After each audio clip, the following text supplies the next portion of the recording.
I honestly did not expect this one tool to completely reshape how I work with data, but it did. It brought together things I didn't even know I was looking for. And if you're still figuring out where you fit in this data world, this might be the perspective you didn't know you needed. Hi, my name's Kevin, and just a quick recap about my story so that this video makes a bit more sense. But I started out in civil engineering. Honestly, hated it. Long story short, if you want to know more about that story, I will leave a link. Should pop up now. Okay, there it is. So anyway, then I left civil engineering, moved into an internship slash boot camp of data science, and did this for less than a year. And that's when I made my first breakthrough, well, my only breakthrough into data science.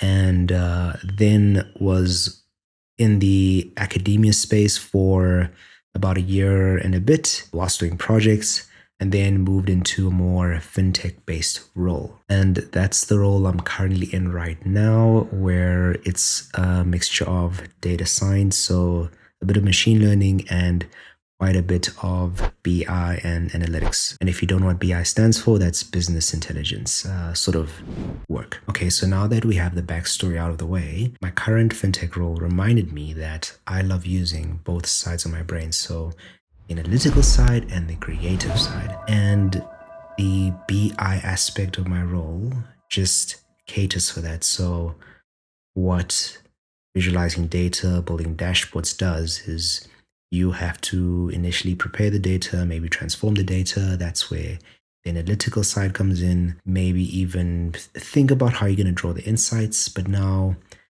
for me, a dashboard is like a blank canvas, right? And I can just express my creativity on this blank canvas. And obviously, that's where the creative component comes from. And for me, the excitement also comes in where now you've painted this blank canvas with your creativity, your analytical skills.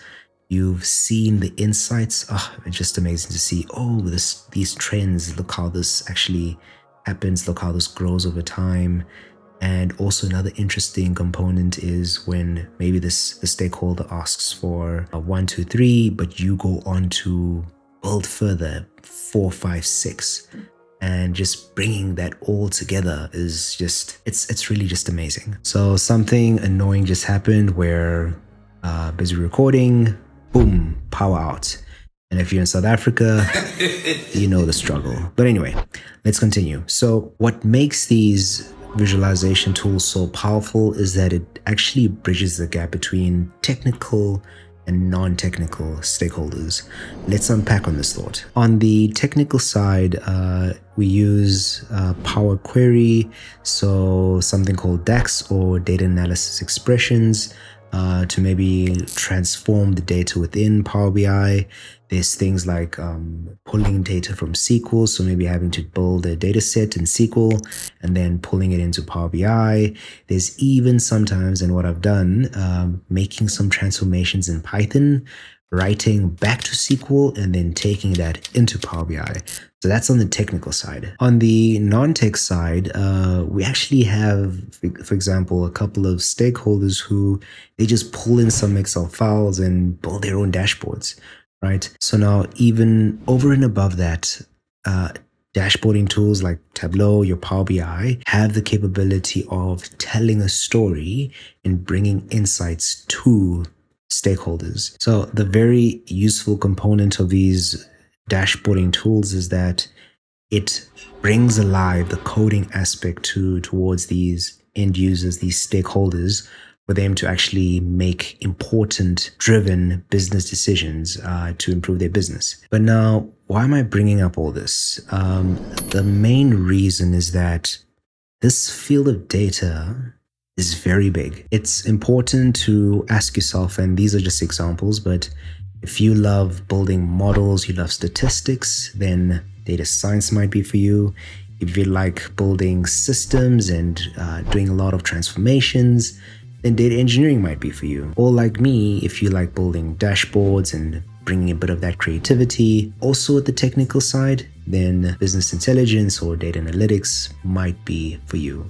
But that's not the only limit. There is so much more to explore in this field of data. And just to bring in another sort of aspect to this discussion is that I've thought a lot about, how AI is taking over and how AI is going to change the way we work, how AI is even going to take away some jobs, right?